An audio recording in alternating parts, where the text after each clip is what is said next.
How you doing? All right. Pretty late. I don't know what time it is, but it feels it. It's nearly midnight, and we're still filming this. That's how committed we are. Yeah. It had nothing to do with the fact that I ordered Domino's and it didn't come. Didn't come. No, have you Is been... that because there's so much demand right now? Yeah. Look, I've never seen anything like this. It's like India in the 70s. There's more people on bicycles than cars.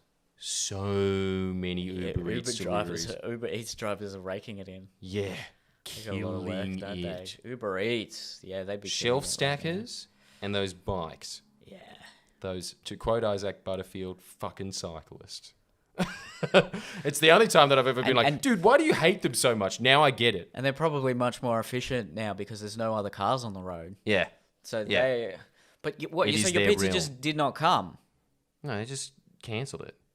It wasn't Domino's. It was one of those smaller chains or whatever. But yeah. So so pizza places are raking it in. So much so that they just say, we don't need your business. And then they just cut off service, even though we ordered. And it didn't come for an hour or something. Can you believe that? Where's the service? What did you eat? Did you eat? Yeah, I just got Macca's on the way. Nice. Which was disturbing, I've got to say. Because... I've heard a lot of the fast food places are actually down in sales, though. Yeah, but so it's just pizza. Eventually, look, there's so much fear about Corona that I fully got it when you just go there and then there's just some teenager that looks unsanitary at the best of times. Yeah. Just with these bulky plastic gloves on going, okay, that's $10.95, thanks. And then you just hand over money that they put in their hand and then they hand you food and you just think... Damn, I just, like, look, that was like 5 or 6 express buses for germs just in that interaction. So I understand why the sales are down. But at the same time, look. But wouldn't the same happen with the pizza? Exactly. Or everything that you eat. I think it's time to accept it. You're going to get it. Well, yeah. Well, that's a good starting point to jump into this one. The ethics of coronavirus. On that point, I think it's good. Don't you think it's better if fit and able-bodied young people actually just get it? If they're able to stay at home for 2 weeks and completely self-isolate, get it over and done with. And then there's less potential carriers for the disease in future. I'm not saying everyone should get it immediately, but what if there is some sort of... In the same way there's chickenpox parties for young people. That's what I was thinking about it, yeah. For young people who don't have respiratory issues or immune issues. Just go and get it, self-isolate for 2 weeks, then you're immune. Well, I thought that as well, but you can't do that. No. Look. Why not? At first I thought, yeah, but I'll just take one for the team. Why not? But then... I was just talking to one medical expert that was saying that first off, we think that it permanently damages your lungs. So pretty much 70% of the global population is going to have damaged lungs for the rest of their life. Look, there's evidence now to say that some people recover out of that, but some people don't. And on top of that, you think that you're able-bodied and fit. But sometimes some people just get a worse dose than others. And so there are now people in their 20s and 30s that were perfectly fine, exercise every day, dead. Yeah, now it starts to bring home. Because they've before died you from were always just thinking like, yeah, well, old people had a good life anyway. Oh, fuck, it affects me. Yeah, that's... Really? I think that's what's starting to happen now. Oh, wow. So it's Jesus. But, again, not everyone dies from it. And I think it's still the 2 to 3% rate or whatever is low. But it causes some permanent damage. Apparently it causes permanent damage. And but to what? Like how bad is that permanent damage? It could be life-shortening. It could be like getting malaria. And you've definitely reduced your lifespan. The question is by how much. But there's also the other thing of they think that now some people are just recovering fully from it. But we don't know. This is the whole... problem about it. It's too early. Like, dude, the first case was recorded. That are unknown. Yeah. Yeah. The first case was recorded in December. We don't know shit about this virus yet. So it's look, I don't look. I hate just thinking about this virus all the time, especially because like, dude, shit like this, I think is just like a natural cycle. And I think like a pandemic is, We hadn't had as one everybody for a says, while. like so overdue. Spanish flu.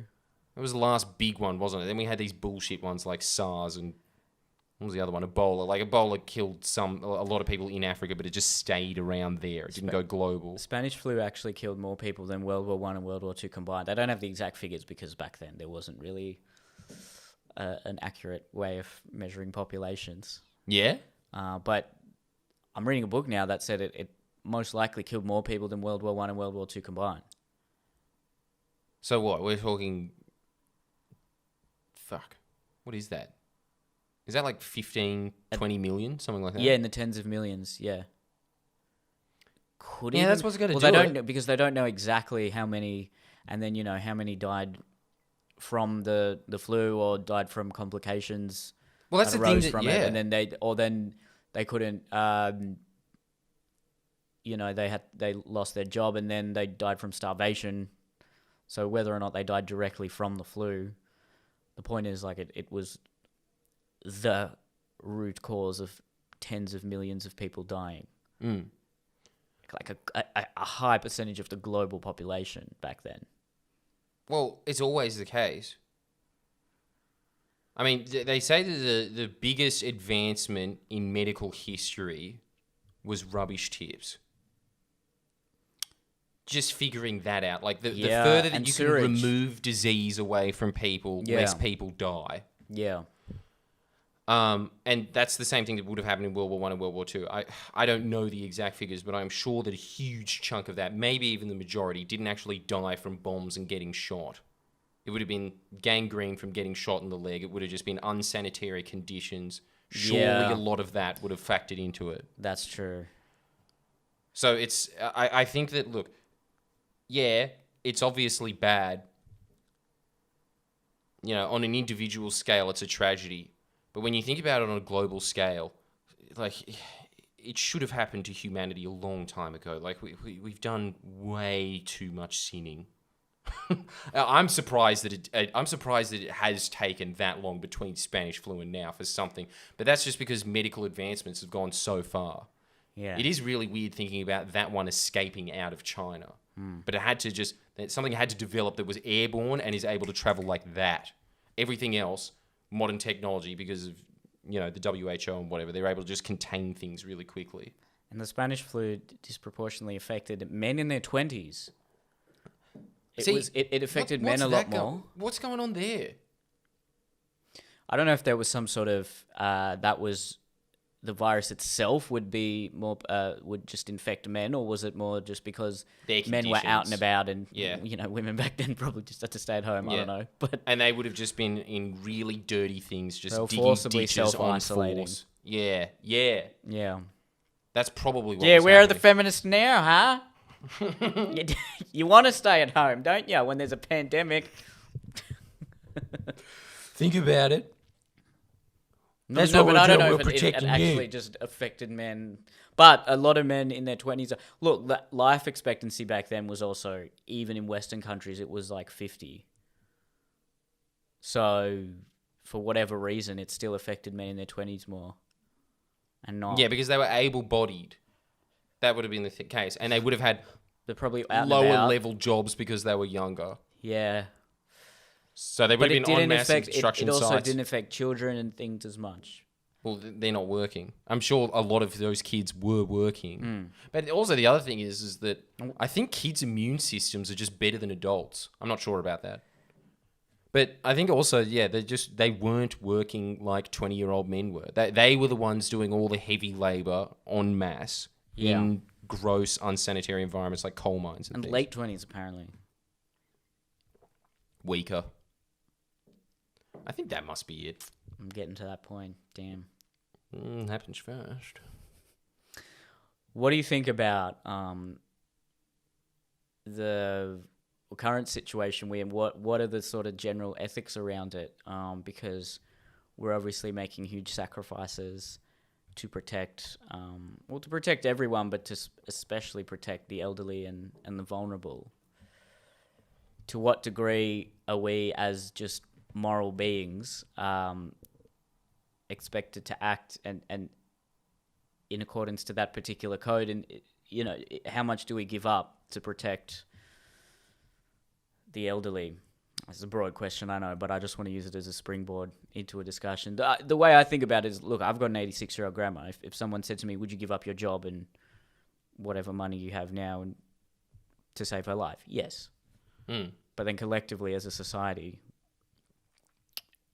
well, clearly we are. We are also saying yes to that question as a society. But the thing is, let's assume all the elderly died out tomorrow.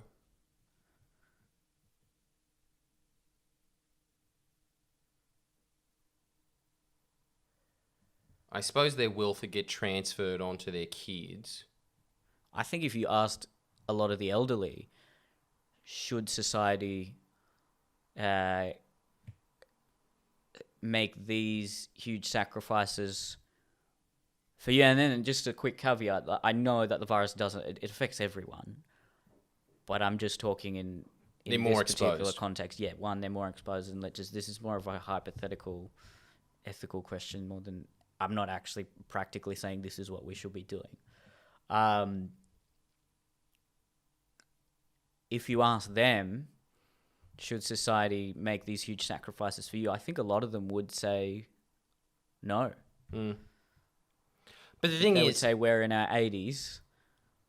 We don't want to be the cause of this huge disruption to the world. but the thing is, if they all died out, that would be a massive disruption. That in itself would be, because there's just a huge amount of people that are no longer spending. There's a huge amount of wealth getting redistributed, which I guess might in some way make the world more profitable. I don't know, but there's whole industries that are catered towards the elderly that would just disappear overnight. So you're making all of those people unemployed. And like for what gain? For what gain? So like if you just let it run its course and then you get out there, because that's pretty much the two theories that are happening right now, right? Whereas it's just like herd immunity or lockdown, or you have like a combo of the two, which is what Australia's done, but Australia's just botched it because fucking ScoMo at the front of it, right? But like really what we should have been running on, huh? What would you have gone into lockdown earlier? If I was Prime Minister and I had the information available to me that Scott Morrison had, yes, I would have just followed Singapore's model, Taiwan's model, South Korea's model. I would have just been extremely strict about it and said that there's just a total lockdown. There's nothing you can do about it. When with the measures we're currently taking, aren't we taking those measures at a similar stage in the curve that those countries did? No, we're taking decisions that we are actually responding to it worse than Italy did. And we are now on trajectory per capita to be worse than Italy. At the moment. We'll see if that pans out over the next 2 weeks. I don't know when this is going to be released. But no, all Western democracies. It's the same fucking thing that I was talking to you about over and over again with these other like points about the economy mostly, usually, but right. But it's just like, dude, Homer said it best. Democracy doesn't work. All these dictatorships that have just said no. South Korea is not a dictatorship. It pretty much is. Well, like, look.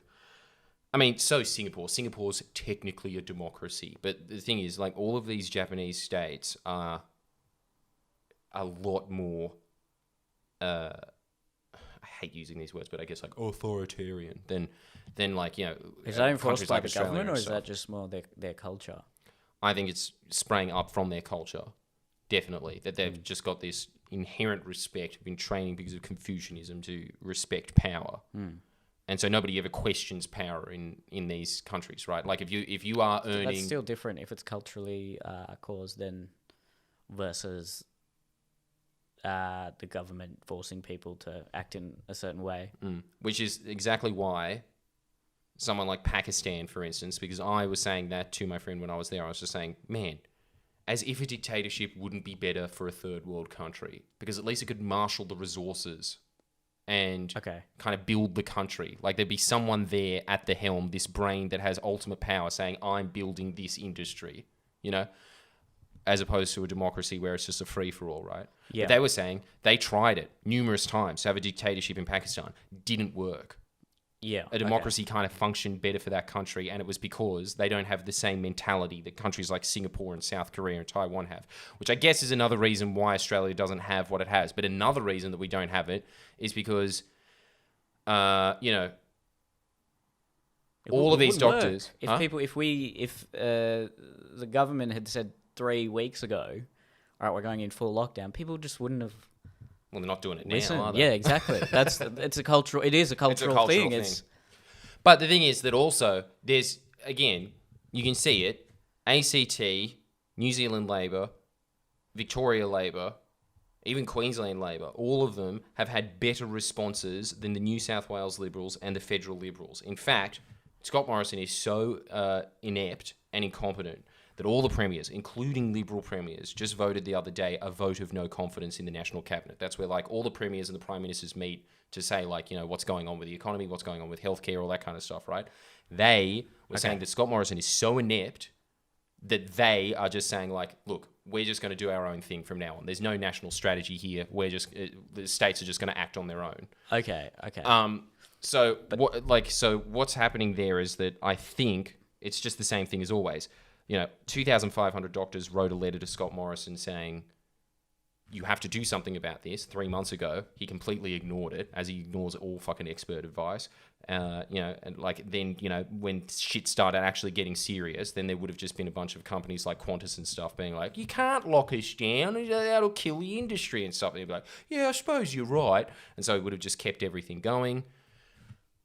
Honestly, I truly hope that I would have the wisdom in that position that when 2,500 doctors are writing to me as a collective letter, the biggest experts on earth, like pandemic experts, disease experts, all of these people saying this is the letter, you can read it, very strongly worded. This is unprecedented. We've never seen anything like this before. Yep. This is going to be the biggest disruption in modern history.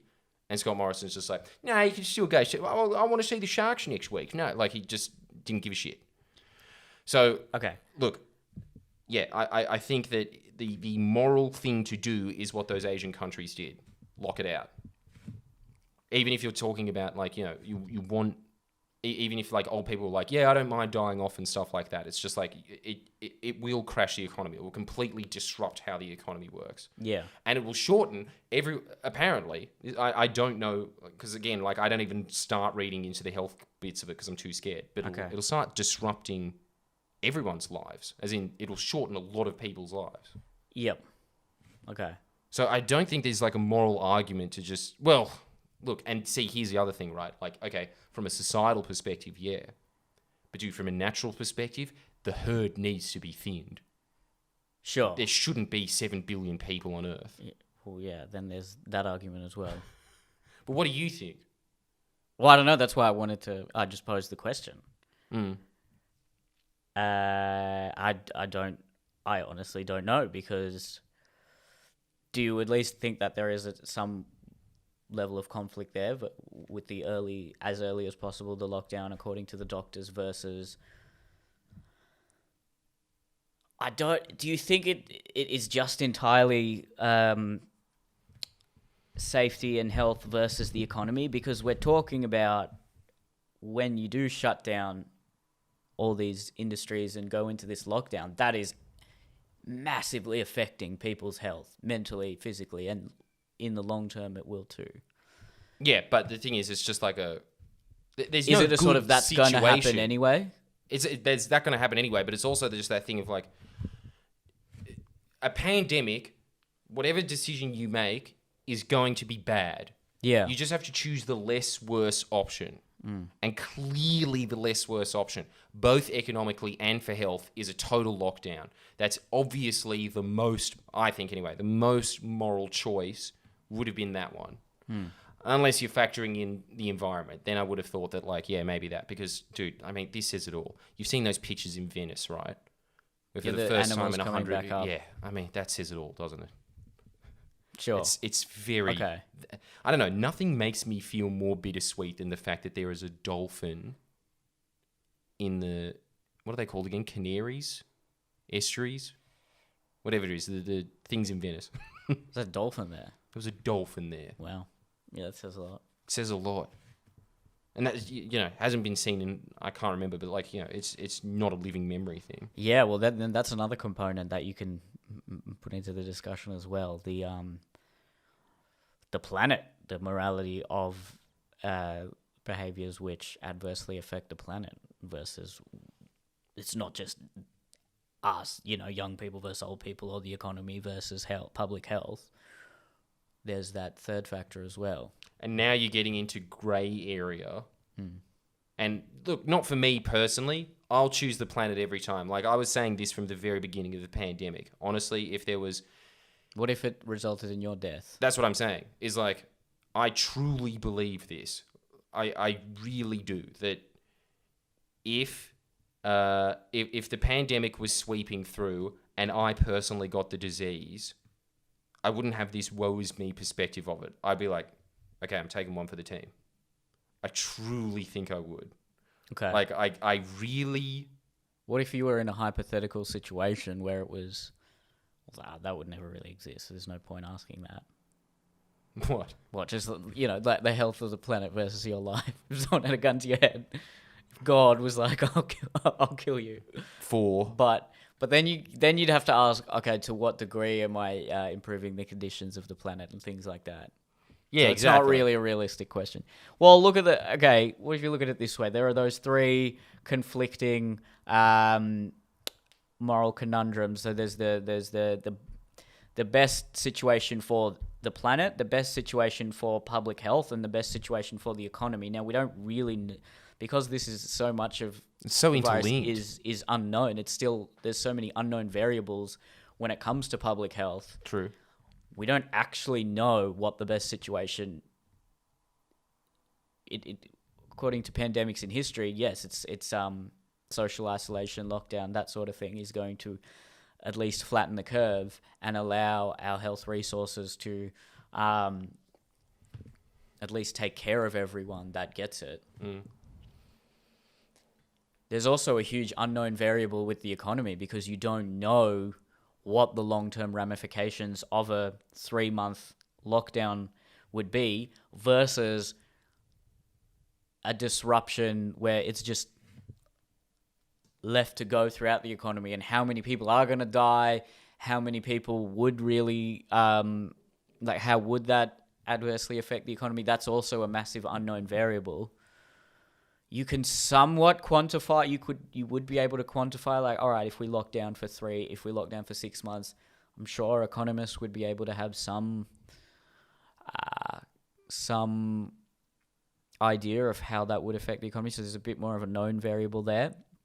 But I guess the most well-known variable would be, well, what is the best outcome for the environment? Which would be just let it all go. Just let it go nuts. Yeah. That would definitely be the best outcome. You can't argue it any other way. And then if you're talking about preserving as much life as possible, definitely that would be the way to go. Because you're talking about if that doesn't happen, climate change is just around the corner. If not climate change, it's like the depletion of resources. If not the depletion of resources, it's just the fact that the oceans are acidifying. There's all of these environmental catastrophes around the corner.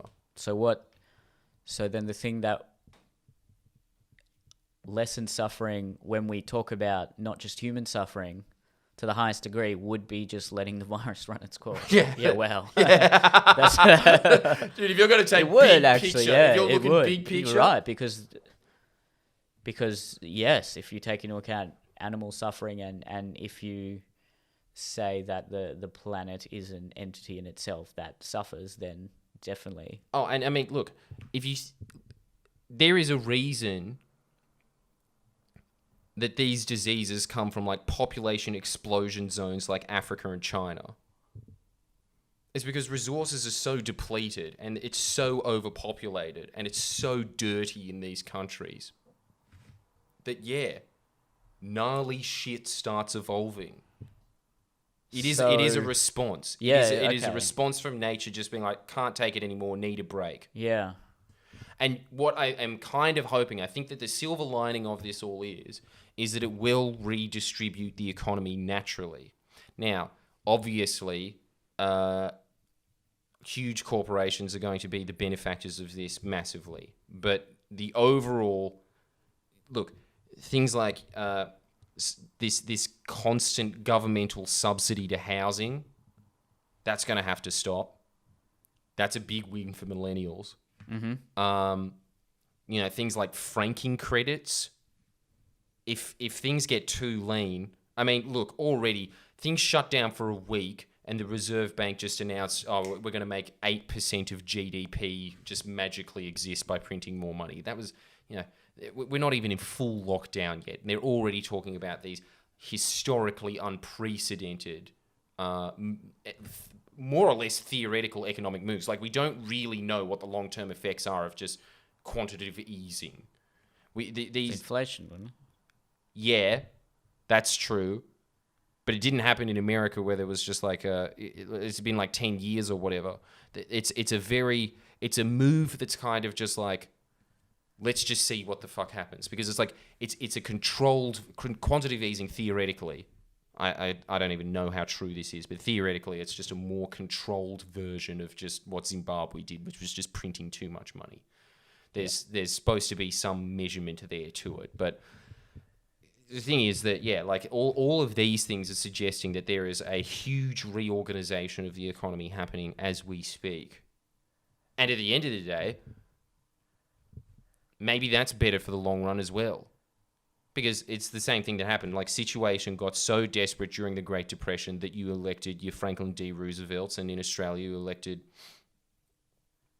John Lyons and your John Curtins and things like that. Like, good leaders come out of disasters. Like, these little leeches like your Scott Morrisons, they can't hold on if the conditions get bad. And as a result of that, you actually do get societal progress in the long run.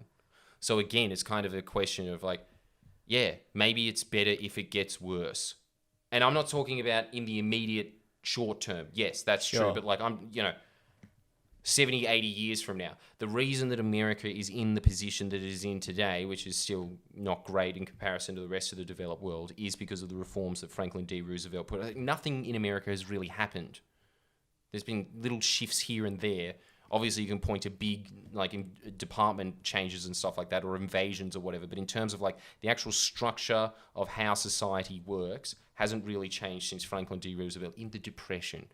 Like we're getting close to 100 years ago. Yeah. Yeah, so I suppose it's reductive to assume that.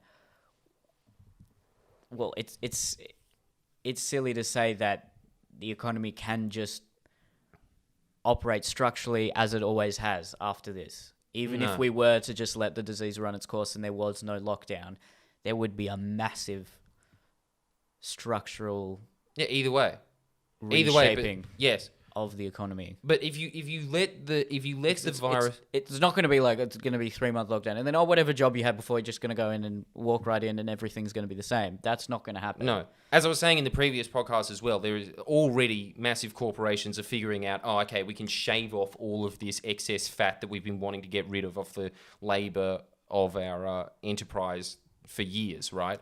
Where they're already thinking of excuses for how to shave that excess fat off. So this is much bigger than just the public health concern of the virus, which is a huge concern. This is like a couple of years at least of reshaping society and civilization because of this disruption. Yeah, I'm thinking this is in the next depression, essentially. Now, I don't know enough about economics to say that. And I don't know enough about the economic situation because, I just look at very fucking specific points of the economy at one point. But I would assume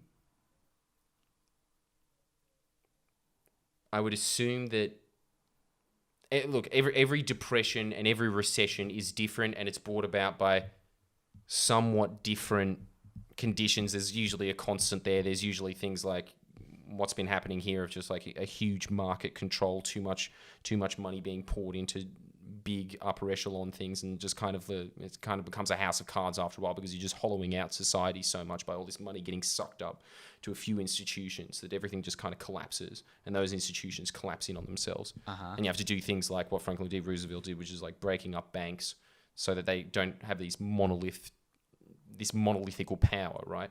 But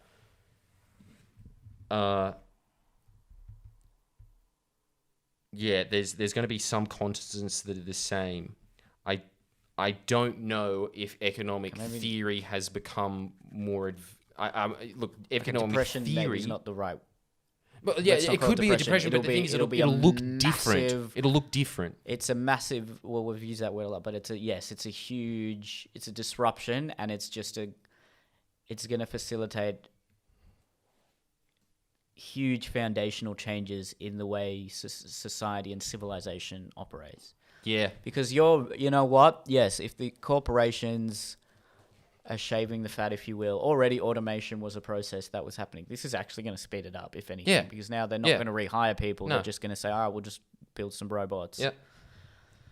So, yeah, what's going to happen?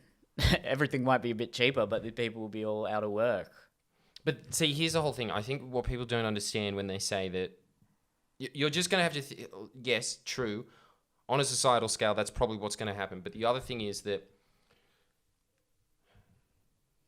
when they talk about AI, I don't know. I've listened to too much Chomsky about it, but he's just been saying that they've been saying that AI is just around the corner since the 70s. They've been saying like, oh, in the next 5 years, we'll have something that can, outsmart a human being. You Really? know, like they've been saying that all the time. But the thing is that like, It hasn't happened yet. not even close. Not even close. What does happen though is that machines, Or maybe AI is so advanced that we're not aware and they're playing dumb. And they've actually created the virus to thin us out slowly but surely. I mean, look, dude, you're laughing at that, but that is like what Alex Jones legitimately thinks, and he makes like such convincing cases. There'd be no way to. What if he's right? There'd be no way to prove it wrong if AI is actually that. If it's that so smart, conscious it's that smart that it's already we're not aware of it. Yeah. Fuck. I mean, look, yeah, then you just get into that Elon Musk territory of always just being like, what if it's all a simulation, man? I guess. But, Anyway. and there's other things, yeah, I don't know, like, my mum's always got those conspiracy theories as well of just being like, why doesn't it affect kids? Think about it. But, yeah. In more general moral terms, but if you wanted, do you want to say anything more on that? No, it was... train? No, it's just... It's that thing of like, damn, it's a really yin and yang hippie concept, but it is true. It's just sometimes there needs to be a bit of chaos. Well, we're not immune to survival of the fittest. We think we are, but this is clearly an adaptation from microbes to gain some power back from us. Damn, they see us as the big bangs. Just us existing. Well, I mean, yeah. We're the top predator. Well, we think we are, and then nothing can touch us. And think about it. But the little microbes... Yeah, what's it affecting? Is it just can affecting kill us us. and bats? Is that it? So bats took one for the yeah. team. As far as I'm aware, I think it's us and Or bats. pangolins But, or some shit. Yeah, I don't think they even know. Okay. I think that's the theory. But animals... Someone ate a bat. That's all I've seen, but I don't know. But animals are fine. I'm pretty sure other animals are fine. Yeah. I don't know if it came from someone eating a bat and that caused some mutation, but it only affects humans, or it actually does affect bats as well. Yeah, I don't What know. even is a pangolin? I don't even... What's a... It's sand shrew. That's the way that I always... How do you pronounce a pangolin? Pangolin. What is it? It looks... Okay. Cunt. I don't know. I really hated how Asians are always eating like these really exotic animals, just being like, yeah, that's meat, just chuck it in. Come on. But then again, I've always thought vegans do make a point. Like, why do we have all these rights for cats and dogs, yet we'll like slaughter baby pigs?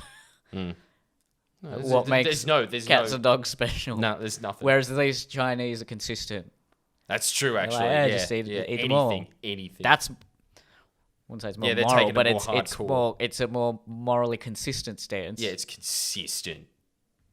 Yeah. That is a principled stance. I don't care what goes in my mouth. Holy shit. All right, well, going back to just maybe some more broad moral hypotheticals in the society, in the situation we're currently in, but in what could be near future. To what degree should one look out for themselves versus the needs of others? No, that's a very broad question, but let's just say hypothetically, I don't know, some people around you, they've all lost their job. What's your moral responsibility towards them? If they're one, if they're just strangers; two, if they're your friends; three, if they're your family. Like what? Well, I mean, What do we owe as just in hoping to be the best upstanding, moral, virtuous citizen that we can be? How do we conduct ourselves in a situation like this? If we have an excess of money, if we have more than we need, what do we give to others, and how do we specify where that goes? Does it just go to anyone who's the most vulnerable? Does it go to our family, friends, loved ones first? How do we conduct ourselves morally in this environment? And would that have even changed in last year? Should we have acted any differently? that's the whole question, isn't it? Like, no. Yeah. We should have been doing that before, but I suppose that's usually what happens. The thing is, though, I don't think that this will happen in this instance. If there was a war, I think everybody would have like more of a community spirit because there'd be an external enemy. But now your enemy is pretty much your neighbor. That's the one that's going to make you sick. Jesus. You can already feel when you go The shopping. tension. There's Yeah. tension. Yeah. People are right now. People are very, I think, are trying to be altruistic, or at least putting on that phase. But look, But I'll some even people admit aren't. it. I'll say like I want to look out for myself first and make sure I get everything I need, who and doesn't? but then I'm probably taking more than what I need. I mean, if you're really looking at what you need, you could probably just live off bread for a couple of months and give literally everything else to other people, but we're not at that point yet. But I get the feeling that if we're in a pretty serious lockdown for another couple of months, people are going to really start being vicious at supermarkets. Then again, You can already see it. Yeah, you're right. But it's the same. It was what I was just discussing on my self-help channel recently. You can see it, especially people that are walking into Coles. As soon as I see someone who looks kind of rich with a mask on, I know they're a cunt. You can just see it in their face. You can see it in the clothes and the way they're holding themselves. That is a self-interested person. I but think. would we, if we were in that same position, if we were rich, No, but how do we know we'd act differently? Because I think I can say this with conviction. I think that if it came down to it and I died, my perspective wouldn't be like, but I was supposed to live longer. It'd just be like, look, it's another little parasite off of Mother Nature's back. I lived. I made some pretty cool videos. Went to Canada once. That was all right. Now I'm gone. But like, dude, You've left a legacy is a big part of that, I think. Yeah. And you've already. If you were to die tomorrow, if I were to die tomorrow, we would leave a legacy with all our Would you be content. cool with dying? Define cool. Okay. Would I think I should have some? Okay, if you died tomorrow, how freaked out are you by that prospect? One, it would depend on how the death occurred, because I don't want to go through Agony. No one does. agony and No one pain. does. But if I were to die tomorrow, I've done everything I could have done in the time I've been given. I don't have any huge regrets right now. So, no, I wouldn't be like, well, I don't think I'd be like, oh, it's unfair. Obviously, I'd still be sad. I don't want to die, but Yeah. that's because I'm missing out. I know I'd be missing out on so many good feelings, so many positive things. It wouldn't be I don't think it would be an entitlement thing. Then again, if death was staring me right in the face, I don't know what my thoughts would be. You don't know what your thoughts would be. I'm saying it from a bit of a comfortable position here. But I think the thing is, it's just that same thing that it's like why Buddhism is always just saying that you should just meditate on the fact that you're going to die one day for like a few minutes a day at least. Just get comfortable with that idea. Get really comfortable with that idea. And I think it is because it gives you a more egalitarian perspective. I think that people that hoard don't even think about the fact that they're going to die one day. It's the same thing as like, you know, how public speech is more of a fear than death. I think it's because those people that are scared of speaking publicly more than they're scared of dying, they haven't really thought through dying. Otherwise, maybe you'd be more scared of that. Maybe they have thought through dying, and that's why they're scared of public speaking, because that's the thing that they're attracted to. But it's just like, I think all of these fears just reduce because... But is hoarding, do you think it's more of an instinctual method of self-preservation? Because you think, your reptilian brain is saying resources are low, take what you can right now. But that's what I'm saying, right? Like, it was kind of like an elaboration on the previous podcast. It's just, that is not, and I've done a self-help thing about it recently. It's just like it's a mindset of scarcity, and I think that is like a lower evolved way of, even if you're just looking at a purely selfish way, that is a worse way of getting ahead in life. If you're just looking out for number one, everybody registers that you're just looking out for number one. It's like that chimp that made his way to the top and became the head of that chimp empire of 250 chimps, just to reiterate. The way he got there was when he killed a monkey, he'd give out the prime pieces to the other chimps that he was trying to win favor off of, and that's why they put him at the top. But if you know that someone's a hoarder, what's your first instinct? I don't trust you. You're a cunt. Like, there's nothing positive about it. Like, you want that person to go worse in life as soon as you figure that out. What if that person is someone you live with and you're dependent on? What if it's your father that's hoarding, you know, and that's also benefiting you, that hoarding? But it's a mindset that goes with the hoarding. Yes, it might, the materialistic nature of it might, but the fact that he is hoarding, he probably has a set of behaviors. I'm just speculating here. It might be different for everyone, but like, he probably has a set of behaviors that means that he's not a good dad, really. Like, there would be a lot of, again, because like that mindset that they're bringing to hoarding, they bring that to themselves in the best of times, right? There's just this scarcity mindset constantly that they have of just like, I don't have enough, I need more. Like, I agree with you, but I'm just to play devil's advocate. What if someone was hoarding because they have a very young family and they're just really concerned about what is going to happen? So they want to ensure they're not doing it for themselves. They just really want to take every possible cautious step and ensure that their family is provided for as long as possible. Like, there might be a different motivation to it, but the mindset is still the same.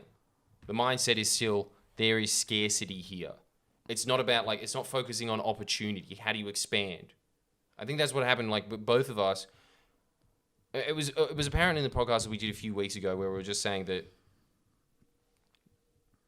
lockdown is good for us because, you know, like it forces us to concentrate. It forces us to put out more content. We're looking at the opportunity of lockdown. We're looking at the opportunity in life. Just having that mindset means that there's going to be spillover of that, right? It means that you're going to be like thinking of ways to bring out opportunity for more people. But do you think thinking of creating new ways to? But isn't there a grey area there as well, like with someone who sees the opportunity that everyone's vulnerable would start committing crime and stealing, but also stealing for maybe they're in a gang. and they're not just stealing for themselves, they're stealing for their tribe. And they see the opportunity in that. Yeah, and is that not them seeing opportunity? Yeah. And the thing is, like, it's like all of these broad concepts. How would you even describe the... I'm trying to think of some metaphor for it, but it was just like... All right, let's put it this way. An opportunity mindset is like a toolbox, and a scarcity mindset is like a toolbox. Mm-hmm. And I think that in the scarcity mindset, you're just saying that there's no tools in there, and so you're just constantly trying to steal tools to put in there, or like, you know, like, or there's just like a few tools in there of just being like, okay, hoard, that's one tool, you know.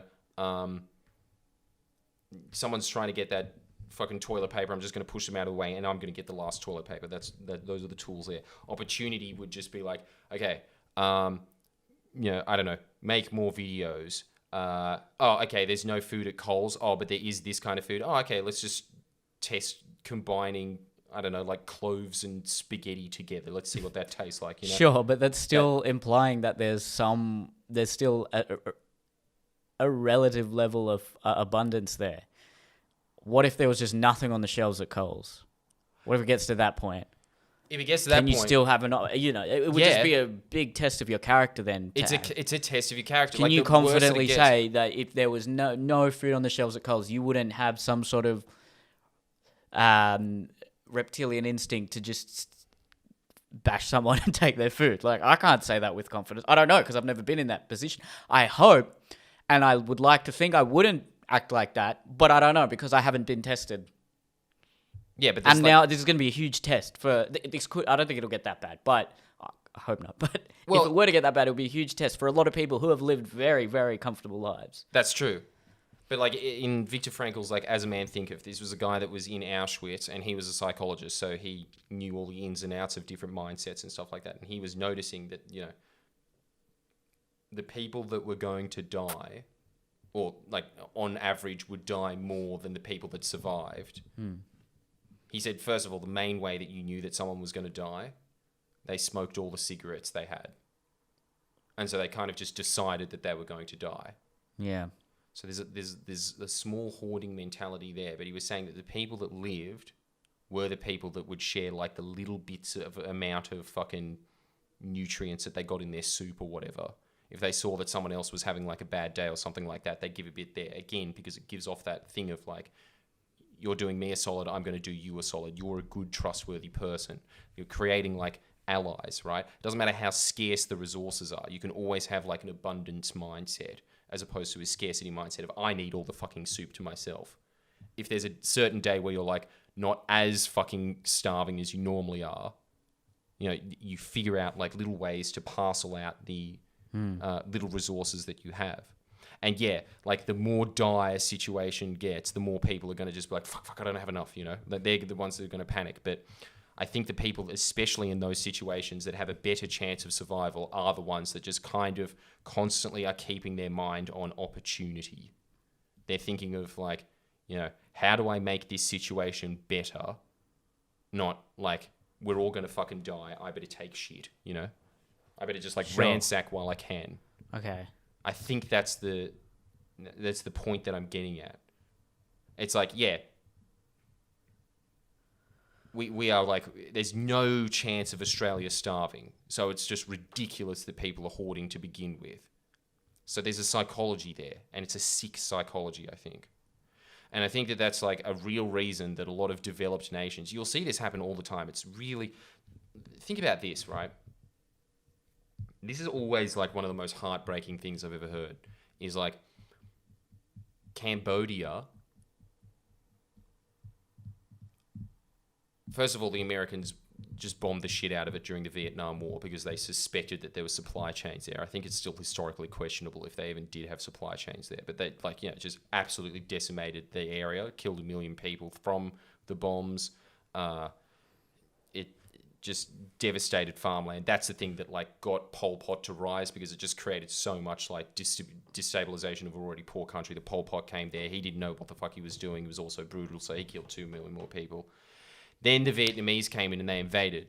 When the Vietnamese came in and invaded, Cambodia was so bad that after, the bombing of the Americans, after Pol Pot had just like screwed up the irrigation and the agricultural system of Cambodia even more, there was another 2 million people after the 3 million that had already died that were on the verge of starvation. Not one country that was developed donated anything in foreign aid to Cambodia. You know who did? Vietnam, who was their enemy, who just invaded them, demanded that every one of their citizens, and they were starving themselves because they just came out of the Vietnam War, they demanded that every citizen deliver to the Cambodians one of the 6 cups of rice that they were allotted a week. And dude, you see what has happened to Vietnam ever since then. Like I've told you about this before, right? Like before, it's a total war country. Like so devastated after like 30 years of total war. Mm-hmm. Where it has come from, with all the trade sanctions that have been put on it since, because the Americans have never forgiven them for globally humiliating them. They've just always had a thing about Vietnam and just like making it very difficult for them to trade and stuff. Given the circumstances, where Vietnam was then to where it is now is a miracle. I think it's because these countries are sort of, and you see it in the psychology and mindset of Asians, they are trained to think about other people first. You will notice in situations, Westerners will be thinking about themselves in a situation. How am I coming off? Asians are taught to think, is the other person comfortable? It's a societal thing, right? So yeah, there's obviously like narcissists. The Christian ethic would be to give to the needy and the poor. But like what we were saying, right? Like that shit's eroded. Like really, are these countries Now, Christian anymore? They're not. They're corporate. Do you think there was a time when that was, and Yes. that's maybe what helped them rise? It wasn't just the. Yeah. It's again like it's just like a philosophical change that has happened. But it's the same thing over and over again. You see it like, why are human beings successful? Because they figured out how to be altruistic. Like, dude, there was points where there was like a fucking ice age in the northern hemisphere and a mega drought in the southern hemisphere. Mm-hmm. And there was a handful. I think they can trace everybody back to 7 women. Everybody back to Well, there's one actually. Or one. Like there was a point where human beings were almost wiped out. The only thing that made them survive is the fact like that little resources on Earth and like that little knowledge of how to get resources was the fact that they were able to cooperate. I think that's it. It's just like, look, I hope that that's what happens as a result of this, but I'm not. It's not looking good looking at the fact that there's so much fucking hoarding that's going on. It's just because people are so used to the comfort of being in a developed country. Yeah. And look, we don't know what's going to happen. It rots the soul, doesn't it? Just being that comfortable. Being that fucking rich, it rots you. It's like what you said. I've never been that rich. Well, I mean, the hoarders aren't not all the hoarders. I've seen some pretty like poor-looking bogans on Facebook. Some videos of them trying to hoard. Well, they're all fat. True, like that says a lot about society, doesn't it? The poorest people are like massively obese, fat. Which we're not poor. You're not poor. You're not poor. If you're that fat, you're not poor. Yeah, there's no way you can be. That's true.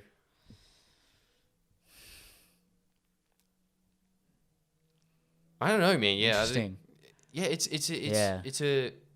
It'll be interesting to see what happens to society when things get more desperate. It's a test of character on an individual level and a societal level. It is. It really is. And dude, you can see it happen with like already you are seeing those stories of people doing that kind of stuff. Like for instance, my girlfriend she's got like a acting coach, and they were always paying together, like her and like her friend were always paying together to do a lesson a week or whatever, and they'd just pay $100 or whatever. But one of them was just laid off. And the acting coach was just saying, I don't care. I don't really care about the money. Like I'm just happy to teach you guys acting. Like I like hanging around you guys, and that's all cool. You don't have to pay me. Now, what do you think has happened in the mindset of that guy that just got, that just said, you don't have to pay me the $50? Dude, first of all, he's just guaranteed himself business for when things go good again, because like that guy's just going to continue going there. And dude, he's just made a customer for life, because like, first of all, that's a bittersweet moment. I'm not even that guy. And I'm just like, that's an act of kindness.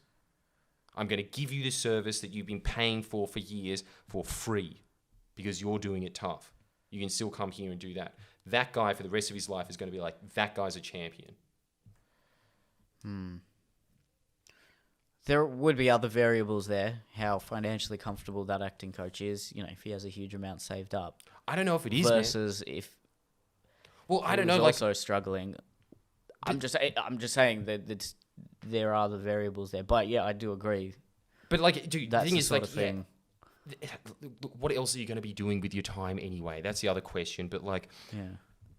I remember when my grandparents came here, and it was the Depression, and there was just no work, and they were just Yugoslav peasants, so they just did what they did best, which was just grow cabbages, and they would go to the markets. He was saying the same thing. Back then, I remember my great-grandfather talking about this. It was during the Great Depression. Everybody else was trying to sell cabbages for like, a fucking, I don't know, whatever, like a cent or whatever. Just trying to sell a cabbage for a cent. No one was selling them. You know what my grandfather started doing? He just started saying like, just sing me a song and I'll give you a cabbage. And because everyone was starving, they'd just come up and they'd just whistle him a tune or whatever. And then he'd just be like, yeah. And then like good joy and mirth would be happening as a result of like him trading a cabbage for a song and stuff. When conditions got better, he was the guy that they went to. He created a strong relationship with them, so they would go past other people selling cabbages to talk to my great granddad. He built up a business that was successful as a result of that, and obviously because other generations were shit at it, didn't do well, but he did well. It was because he was bringing that mindset to the table. Okay. I think obviously like in everything in life, right?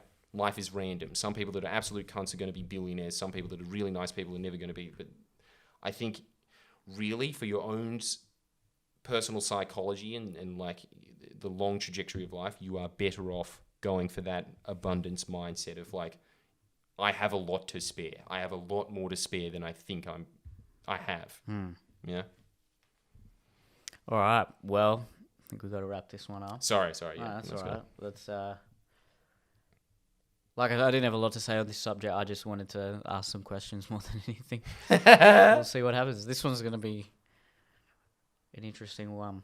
It's an interest, dude. It's interesting the questions that you were raising about it. I didn't even think about. I never even sat back and thought about the ethics of this pandemic. My brain just doesn't work like that. So and I don't think most people do. Well, it's going to be. They should be. They should be, yeah. So yeah, thanks for doing that, man. No worries. We'll do more. All right. Thanks. Subscribe. Hey, guys.